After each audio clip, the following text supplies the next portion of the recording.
اگر آپ اللہ والے بن جائیں تو اللہ اپنے بندوں کا امتحان تو لیتا ہے مگر اسے کبھی ضائع نہیں کرتا. اس کے لیے کچھ مشکل نہیں ہے میرے بھائی اور میری بہنوں. So decide for yourself right now. اگر رشتہ نہیں ہو رہا تو کیا ہوا؟ His doors are still open.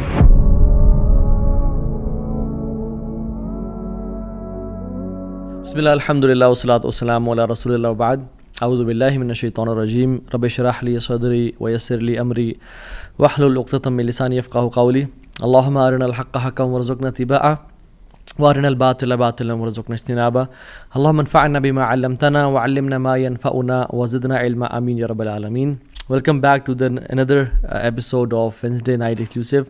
آج ہم بات کریں گے سیڈنس کے اوپر، پریشانی، مصیبتوں کے اوپر، جو لائف میں ہماری زندگی بالکل رک سی جاتی ہے، بند ہو جاتی ہے، کچھ سمجھ نہیں آتا کہ کہاں جائیں، کیا کریں.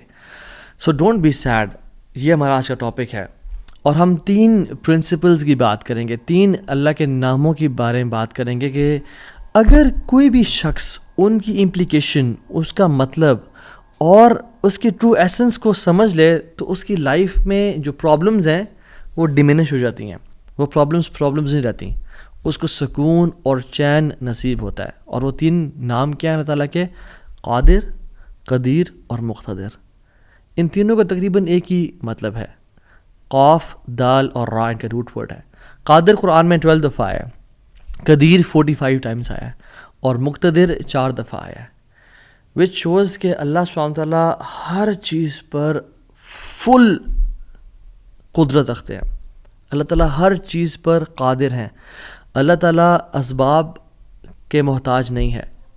جو مسلمان ان ناموں کو سمجھ لیتے ہیں نا، اور آج ہم سمجھیں گے ناموں کو، اور اس کی وجہ سے آپ دیکھیے گا by the end of the session کس طرح سے ہماری مصیبتیں، مشکلات ہمیں چھوٹی ہوئی نظر آتی ہیں، اور ہمیں کچھ پرنسپل سمجھ میں آئیں گے کہ ہم کس طرح سے اللہ تعالیٰ کی اس سیکرٹ ڈور آف ہیپینس کو انلاک کر لیتے ہیں.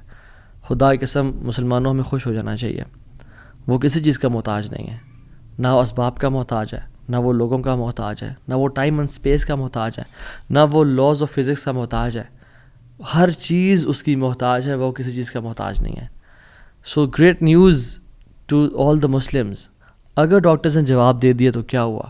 وہ قادر ہے، قدیر ہے، مقتدر ہے. اگر رشتہ داروں نے چھوڑ دیا تو کیا ہوا؟ اگر رشتہ نہیں ہو رہا تو کیا ہوا؟ اگر کاروباری لوگ جو ہیں انہوں نے آپ کو دھتکار دیا اور سائڈ پہ کر دیا تو کیا ہوا؟ His doors are still open. وہ مسبب الاسباب ہے. اللہ رب العالمین وہی ہیں جو یوسف کے دور میں تھے، جو ابراہیم کے دور میں تھے، جو موسیٰ کے دور میں تھے، جو عیسیٰ علیہ السلام کے دور میں تھے.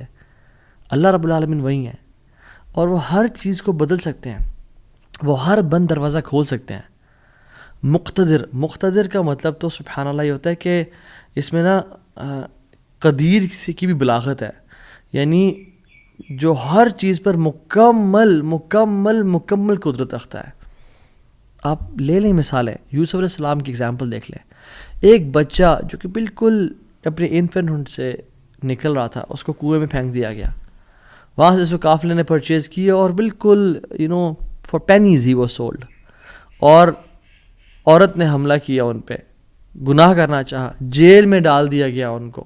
ٹھیک ہے، وہ شخص جو کنویں میں پھینکا گیا، جو جیل میں ڈالا گیا، جو اتنا بے بس کہ نہ باپ نہ ماں نہ بھائی، بالکل مصر میں ان نون اسٹرینجر، اور وہ جیل میں بھی ہو، نو کانٹیکٹس، نو پی آر، کیا بنے گا اس کا؟ القدیر نے، المقتدر نے اس کو وہاں سے اٹھا کے ایجپٹ کے تخت پہ بٹھا دیا. اللہ ہر چیز پر قادر ہے. ابراہیم علیہ السلام، باپ بھی چھوڑ گیا، باپ نے کہا تجھے میں رجم کر کے مار دوں گا. ہر کوئی ساتھ چھوڑ گیا، حتیٰ کہ سب جمع ہو گئے ان کے خلاف، اور ان کو برہنہ کر کے کیٹاپلٹ میں ڈال دیا. اور وہاں سے جب آگ میں ڈالنے لگے تو کیا پڑھا ابراہیم نے؟ حسبی اللہ و نعم الوکیل. مجھے اللہ کافی ہے. اور کیا ہی وہ نعم الوکیل، کیا بہترین دوست ہے، کیا بہترین کارساز ہے وہ.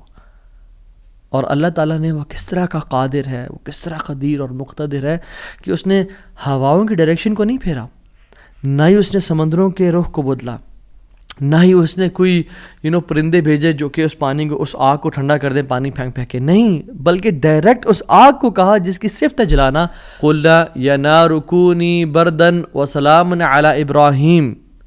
ہم نے کہا اے نار، اے آگ، ٹھنڈی ہو جا اور سلامتی کا باعث بن جا ابراہیم کے لیے.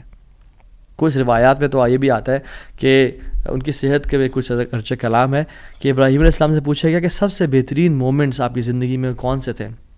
تو ابراہیم علیہ السلام نے کہا کہ جب میں آگ میں تھا کہ اللہ تعالیٰ نے اس کو حکم دیا تھا کہ ٹھنڈی ہو جا، اور اتنی ٹھنڈی نہ ہونا کہ ابراہیم کو تکلیف پہنچائے، سلامتی والی بن جانا. تو those were the best moments that I spend in my life. اور وہ کس طرح سے ٹھنڈی ہوئی کہ صرف ابراہیم کے لیے ٹھنڈی ہوئی، لیکن جو رسیاں ابراہیم علیہ السلام کے ہاتھ پہ بندھی ہوئی تھی ان کے لیے ٹھنڈی نہیں ہوئی. اس رسیوں کو جلا دیا مگر ابراہیم علیہ السلام کے بال تک کو بھی نہیں جلایا. اور جب ابراہیم اس آگ سے نکلے تو ان کا جو باپ تھا آزر وہ دیکھ رہا تھا اور کہتا ہے نعم رب ربو کو یا ابراہیم، کیا رب ہے تیرا ابراہیم. یعنی ایک کافر کو ایک مشرک کو تو یقین آ گیا کہ کیا رب ہے ابراہیم کا. ہم نے 50-60 سال زندگی گزار لی لائف کے، کچھ نے مجھ جیسے نے تو 20-30 سال گزارے زندگی کے. ہمیں ابھی تک رب کی قدرت پہ یقین نہیں آیا. ہمیں ابھی تک آنیسٹلی اللہ تعالیٰ کے مکمل قادر ہونے پہ یقین نہیں آیا. تیسرے پارے میں ایک شخص کا ذکر آتا ہے قرآن میں کہ ایک شخص گزر رہا تھا اور ایک قریہ سے، ایک بستی سے گزرا، ویلیج تھا، اور وہ بالکل یعنی آپ سمجھ لیں رونز تھا، وہ بالکل کھنڈرات بن چکا تھا. تو ان کے ذہن میں ایسے ہی خیال آیا who will raise them up، کون کھڑا کرے گا انہیں دوبارہ. ابن کثیر اور باقی لکھتے ہیں کہ وہ عزیر علیہ السلام تھے. خیر نیورتھلیس اللہ تعالیٰ نے ان کو موت دے دی، اور موت دینے کے بعد جب اٹھایا تو کہا کہ کتنا عرصہ تم پڑے رہے ہو اس جگہ پہ؟ تو کہا کہ دن کا کچھ حصہ. اللہ تعالیٰ نے کہا کہ تم 100 سال مردہ رہے ہو یہاں پہ. اور ان کا جو حمار تھا، جو گدھا تھا، وہ پیرش ہو گیا. اس کو یعنی کھا کے کیڑے مکوڑے، مٹی نے اس کو ڈیکمپوز کر دیا. لیکن جو ان کا کھانا تھا، اللہ اکبر کیسا قادر ہے اللہ تعالیٰ. فانظر الی طعامک وشرابک لم یتسنہ، اپنے کھانے کو دیکھو اور اپنے پینے کو دیکھو، اس کو کسی نے چھوا بھی نہیں ہے. کھانا ہم باہر سے آرڈر کرتے ہیں، کچھ کھا لیں تو فریج میں نہ رکھیں، اور ایک دن گزر جائے تو وہ باسی ہو جاتا ہے، خراب ہو جاتا ہے. ایک دن کھانا برداشت نہیں کر سکتا، لیکن 100 years گزر گئے، کھانے کو کسی نے چھوا بھی نہیں. اور جو حمار تھا، جو گدھا تھا ان کا، وہ بالکل پیرش کر گیا اور ڈیکمپوز ہو گیا. اور عزیر علیہ السلام کے نظروں کے سامنے اللہ نے اس کو دوبارہ کھڑا کر دیا. کیا کہتے ہیں سب دیکھ کے، اللہ کی قدرت کے مناظر دیکھ کے، جب اللہ کی کامل قدرت دیکھی اور اتھارٹی اوور تھنگس دیکھی تو کیا کہا؟ قلنا اعلم ان اللہ علی کل شیء قدیر. قال اعلم ان اللہ علی کل شیء قدیر، میں جان گیا ہوں کہ اللہ تعالیٰ ہر چیز پر قادر ہے.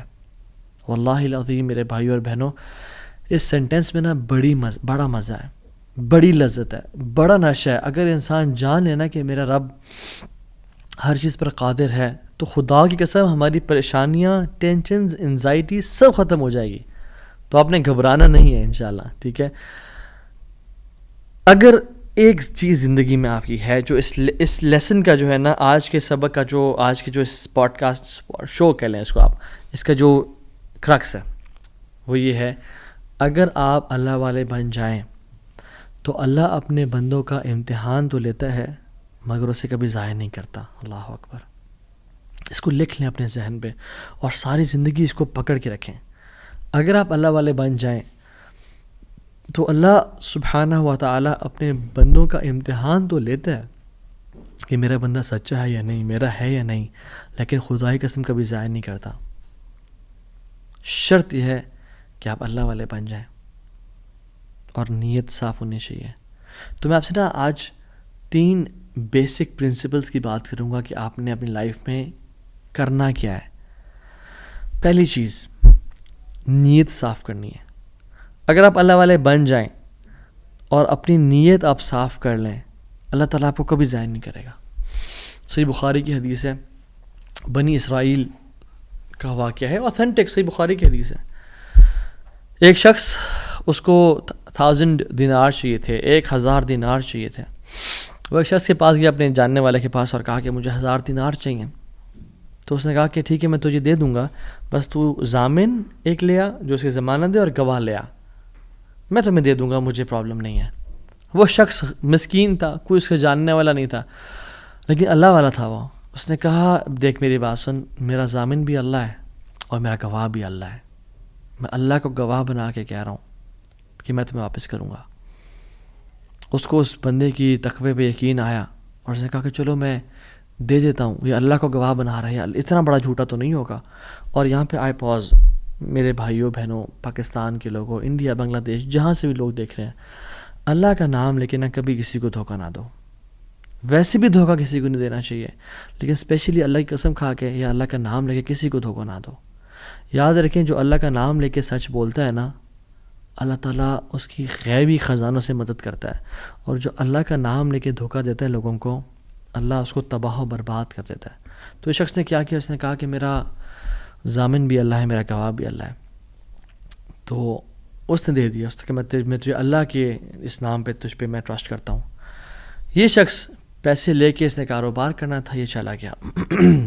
یہ جب کشتی پہ بیٹھا, سوار ہوا, دوسری طرف اترا, اپنا کام شام کیا, واپس آیا. جو دن اور جو مقرر وقت آیا ہوا تھا, جب وہ کشتی پہ آیا واپس, ایک سمندر کے پار یہ شخص تھا, تو جو لاسٹ کشتی تھی وہ نکل گئی.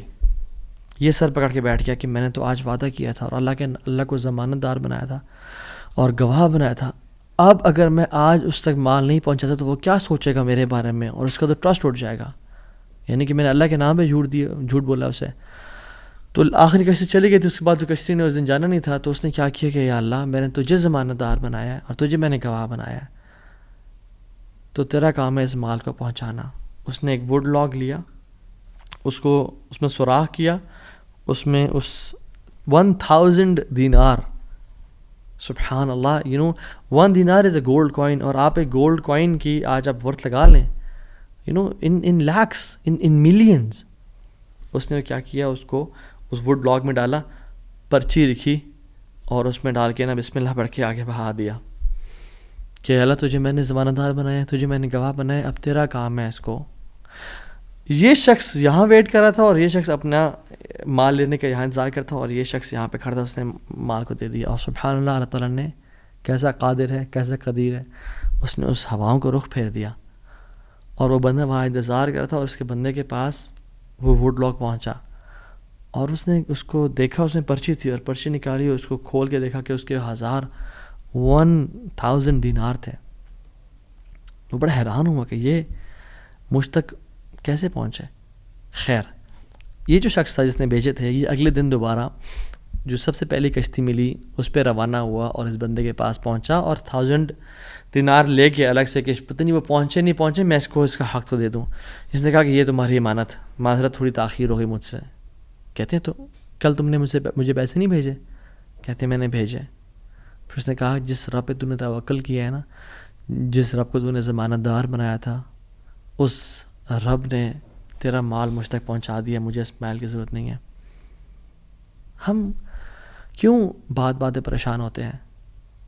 کیا کمی ہے ہماری زندگی میں؟ شاید توکل کی کمی ہے, قرآن پڑھنے کی کمی ہے, عبادات کی کمی ہے, حلال اور حرام کی پرواہ کرنے کی کمی ہے, نظروں کی حفاظت کرنے کی کمی ہے. ہماری زندگی میں کچھ کمی ہے جس کی وجہ سے ہم اللہ تعالیٰ کے اس اللہ تعالیٰ کے ناموں کی وجہ سے ہم we are not living to our فلسٹ.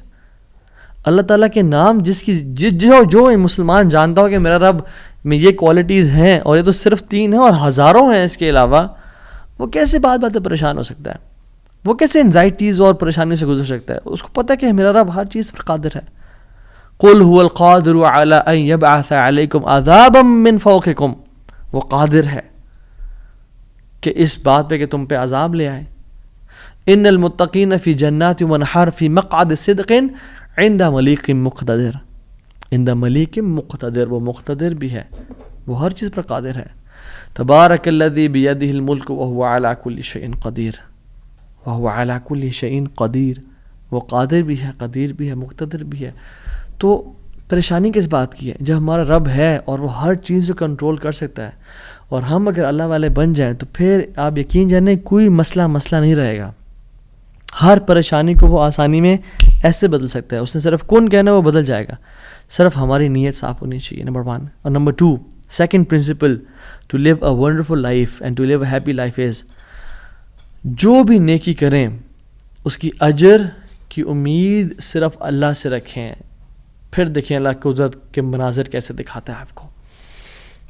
پہلی پرنسپل کیا تھا؟ اپنی نیت کو ہمیشہ صاف رکھیں، اللہ تعالیٰ کے لیے کام کرنا، جھوٹ نہیں بولنا، دھوکہ نہیں دینا، فریب نہیں کرنا.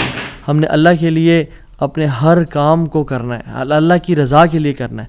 دوسری چیز، نیکی کے اجر کی امید صرف اللہ سے رکھنی ہے ہم نے. اور پھر دیکھیں اللہ تعالیٰ کیسے آپ کے دروازے کھول دیتا ہے. ایک میں آپ کو سچا واقعہ سناتا ہوں کہ اگر انسان اگر نیکی کرے نا کسی کے ساتھ، یا اللہ تعالیٰ کے سامنے نیکی کرے، تو لوگوں سے امیدیں رکھیں لوگ مجھے واہ واہ کریں، بڑا نیک انسان ہے، بڑا دین کام کر رہا ہے، بڑا عبادت گزار ہے، یا بڑا نہ صرف اللہ سے امید رکھیں. یہ 9 ہجری کی بات ہے، اور اس میں ایک کتاب لکھی گئی شذرات الذہب فی اخبار من ذہب، اور اس میں ایک شخص کا واقعہ آتا ہے، ابو بکر بن عبد الباقی کا رحمہ اللہ. نوجوان تھے بالکل. انہوں نے وہ بیت اللہ گئے، اور جب وہاں گئے تو انہوں نے اپنا سارا فریضہ سر انجام دیا. کچھ دن گزرے تو وہ he was not very rich. ان کا راشن جو تھا وہ ختم ہو گیا. اور جب راشن ختم ہوا تو بھوک اور پیاس کا عالم. مکہ کے ایک دن گلی میں جا رہے تھے تو ان کو نا ایک پیکٹ ملا. انہوں نے اس پیکٹ کو اٹھایا، تھوڑا ہیوی تھا وہ. انہوں نے کہا چلو میں کمرے میں جاتا ہوں اور دیکھتا ہوں کیا ہے اس میں. کمرے میں گئے تو ایک ایسا ہار تھا جو کہتے ہیں میں نے آج تک نہیں دیکھا تھا. It was very unique, it was very precious. کہتے ہیں کہ میں بڑا حیران ہوا یہ کس کا ہوگا. خیر الٹیمیٹلی میں نکلا اپنے کمرے سے باہر، حرم کی طرف آ رہا تھا، تو مکہ کی گلیوں میں نے ایک دیکھا ایک شیخ یعنی ایک بزرگ انسان تھا جس کے ہاتھ میں 500 دینار تھے، اور وہ اناؤنسمنٹس کر رہے تھے کہ میرے گھر والوں کا ہار گم ہے، جس شخص کو مل جائے وہ مجھے دے، میں اس کو 500 دینار دوں گا. ابو بکر رحمہ اللہ نے سوچا کہ میرے پاس تو پیسے نہیں ہیں، میرے پاس تو راشن نہیں ہے، میں تو بھوک پیاس کا عالم ہے، تو میں اس کو ہار دوں گا اور اسے پیسے لے لیتا ہوں. چلو دیکھتے ہیں. ان بزرگ کا ہاتھ پکڑا اور کہا میرے کمرے میں چلیں آپ میرے ساتھ. کمرے میں گئے تو کہا آپ سے 3 سوال ہیں. آپ اس پیکٹ کی نشانی بتائیں، جس چیز سے اس پیکٹ کو باندھا گیا اس کی نشانی بتائیں، اور اس ہار کی نشانی بتائیں. صرف 3 نشانیاں بتا دیں، میں آپ کو وہ دے دوں گا. جیسے ہمیں کوئی چیز ملے تو ہم کہتے ہیں کہ آپ یہ 3، اور اگر کوئی انسان کھوٹا ہوتا ہے نا تو وہ کہتا ہے مجھے 50 نشانیاں بتائیں یا مجھے 60 نشانیاں بتائیں، اور کوشش کرتے ہیں ایک نہ ایک تو غلط بتا ہی دے گا تو ہار میرا ہو جائے گا. لیکن ہی وہ سنسیئر. انہوں نے کہا 3 نشانیاں. پیکٹ کیسا ہے، اس کو کس چیز سے باندھا گیا ہے، اور اس کا ہار کیسا ہے. تو انہوں نے کہا پیکٹ ریشم کا ہے. انہوں نے کہا بالکل ٹھیک ہے آپ نے. انہوں نے کہا کہ جو پیکٹ جس چیز سے پیکٹ کو باندھا گیا ہے وہ بھی ریشم کا دھاگا ہے. انہوں نے کہا بالکل ٹھیک ہے آپ نے. اور تیسرا چیز کا انہوں نے کہا اس میں 30 نگ لگے ہوئے ہیں اس ہار میں. انہوں نے کھولا اس ہار کو، دیکھا 1 2 3 4 5 6 30 کمپلیٹ، یہ آپ کا ہار. تو انہوں نے کہا یہ 500 آپ کے دینار. کہتے ہیں نہیں مجھے نہیں چاہیے. کہتے ہیں کیوں بیٹا، میں نے تو وعدہ کیا تھا کہ میں شخص دوں گا. کہتے ہیں میں نے اللہ کے لیے کام کیا ہے، یہ مجھے چیز ملی تھی، میرا ایز اے مسلمان میرا حق تھا کہ میں امانت کو واپس ادا کروں، تو میں آپ سے اس کا اجر نہیں لوں گا. حالانکہ ان کو نیڈ تھی، لیکن کہا کہ نہیں میرا اجر اللہ تعالیٰ سے، واللہ لا اخذھا، کہ میں اللہ کی قسم اس کو نہیں لوں گا آپ سے. وہ بحث کرتے تھے کہ لو تم نے لینا ہے، وہ کہتے ہیں میں نہیں لینا آپ سے، آپ چلے جائیں، یہ میں نے اپنا امانت ادا کی ہے، میں نے کوئی احسان تو نہیں کیا آپ پہ. وہ بزرگ بڑا حیران ہو کہ یہ کیسا نوجوان ہے. خیر وہ چلے گئے. کچھ عرصے بعد ابو بکر بن عبد الباقی رحمہ اللہ کہتے ہیں کہ میں فائنینشلی اسٹیبل نہیں تھا، تو میں نکلا کچھ تجارت کرنے کے لیے. تو میں جس شپ پہ بیٹھا ہند کی طرف میں نے سفر کیا. سافرت الی الہند، میں ہند کی طرف جانے لگا. اور کہتے ہیں جب راستے میں تھا تو اتنے برے طوفان نے ہماری شپ کو ہٹ کیا کہ پانی شپ کے بیچ میں آ گیا اور لاگز بکھر گئے اور وہ کشتی ٹوٹ گئی. کچھ لوگ ڈوب گئے، کچھ لوگ چیز چلا رہے تھے. میرے ہاتھ میں ایک لکڑی کا بہت بڑا ووڈ لاگ لگا، لکڑی کا ایک پھٹا سا لگا. میں نے اس کو زور سے پکڑ لیا. وہ مجھے جو ہے نا وہ سلولی اینڈ گریجولی کنارے پہ لے آیا. میں جب اس آئی لینڈ پہ پہنچا تو دیکھا الحمدللہ وہاں پہ بالکل وہ ابینڈنڈ آئی لینڈ نہیں تھا، وہاں پہ لوگ آباد تھے. کہتے ہیں میں جب اندر گیا آئی لینڈ کی طرف اور دیکھا الحمدللہ مسلمان لوگ تھے اور وہاں پہ مسجد بھی تھی اور گھر بھی بنے ہوئے تھے، تو کہتے ہیں میں سیدھا مسجد چلا گیا. اسے لانگ سٹوری شارٹ کر کے بتاتا ہوں. میں مسجد میں کہتے ہیں میں جا کے قرآن پڑھنا شروع کر دیا. جب قرآن پڑھا تھا تو ایک مزدور آیا میرے پاس اور کہتا ہے کہ آپ تو بڑا پیارا قرآن پڑھتے ہیں، اور ہمارے تو اس آئی لینڈ پہ آپ کہاں سے آئے ہیں؟ ہمارا تو اس آئی لینڈ پہ یعنی کوئی اچھا قاری نہیں ہے موجود کہ جو قرآن ایسے پڑھے. ماشاء اللہ یو ریسائٹ بیوٹیفل قرآن. تو آپ ایک کام کریں، آپ پلیز میرے بچوں کو پڑھا دیں. سلولی اینڈ گریجولی لوگ آتے گئے اور ان کو اپنے بچے پڑھاتے گئے، اور وہ ابو بکر رحمہ اللہ اس مسجد کے بڑے نوبل شخص بن گئے کہ لوگ ڈیمانڈ تھی بہت زیادہ، قرآن پڑھ کسی کو آتا نہیں تھا، تو انہوں نے اپنے بچوں کو لایا اور لوگ بھی پڑھنا شروع ہو گئے، اور ان کو اس مسجد کا ایک طرح سے لیڈر بنا دیا کہ آپ اس کو رن کریں.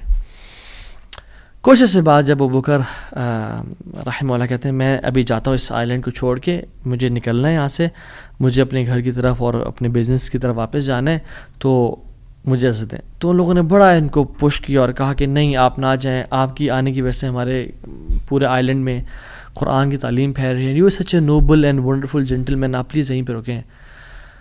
تو انہوں نے کہا کہ نہیں بھائی میری لائف ہے، میں نے شادی بھی کرنی ہے اور سب کو. کہتے ہیں ہم آپ کو یہاں پہ رہائش دیں گے، ہم آپ کو یہاں پہ شادی کرائیں گے آپ کی، آپ یہاں پہ رکیں. تو انہوں نے کہا چلو ٹھیک ہے، اگر میرا معاش کا سلسلہ چل پڑتا ہے قرآن کو پڑھا کے اور باقی کام شام کر کے اور مجھے گھر اور بیوی مل جاتی ہے تو I can think to live here. انہوں نے ان کی شادی کر دی ایک عورت سے اور کہا کہ یتیم لڑکی ہے اس سے آپ کی ہم شادی کرتے ہیں. ہے تو وہ یتیم لیکن ہے بڑی مالدار وہ، کیونکہ اس کا باپ جو تھا وہ بڑا رچ انسان تھا. انہیں کہا ٹھیک ہے. جب ان کا نکاح ہوا اور اس لڑکی کے پاس جب آ کے بیٹھے، یعنی جو فرسٹ نائٹ جب اس لڑکی کو دیکھا اور اس کے گلے پہ نظر پڑی تو وہ حیران ہو گئے. یہ دیکھے کہ جو مکہ کی گلیوں میں ان کو جو ایک نیکلیس ملا تھا وہ اس لڑکی نے اپنے گلے میں پہنا ہوا ہے. وہ بڑے حیران اور پریشان ہو گئے. کچھ ٹائم بعد جب لوگوں نے پوچھا سب معاملات ٹھیک ہیں، سب سیٹ ہے، کوئی مسئلہ پریشانی تو نہیں، کہتے ہیں کہ سب ٹھیک ہے الحمدللہ. ایک چیز میرے ذہن میں ہے جو جس کا جواب نہیں ملا مجھے. کہتے ہیں کہ جو میری بیوی ہے، اور میں سے پوچھ بھی نہیں سکا ابھی تک کیونکہ حیا اور شرمندگی کی وجہ سے کہ یہ تم نے کہاں سے ملا، because it's very expensive necklace. کہیں اس کو یہ لگے کہ میں لالچی انسان ہوں یا میری نظر اس کے نیکلیس پہ ہے. تو یہ نیکلیس اس کو کہاں سے ملا؟ مجھے تو مکہ کی گلیوں میں ملا تھا اور میں نے ایک بزرگ انسان کو دیا تھا. وہ لوگ کیا کرنا شروع ہو گئے؟ فَحَلِّلُوا وَكَبِّرُوا، وہ کہہ رہے لا الہ الا اللہ، اللہ اکبر اللہ اکبر کہنا شروع ہو گئے وہ لوگ. اور کہتے ہیں کہ تم وہ نوجوان ہو. کہتے ہیں کہ اس کا باپ جو اس علاقے کا ایک بڑا انسان تھا، وہ ہمارے پورے اس علاقے میں ایک کہانی سنایا کرتا تھا کہ ایک شخص مجھے ملا، اس شخص سے زیادہ نیک انسان میں نے آج تک نہیں دیکھا، اس سے زیادہ امانت دار شخص میں نے آج تک نہیں دیکھا. وہ ہمیں ایک لڑکے کی کہانی سنایا کرتا تھا کہ ایسے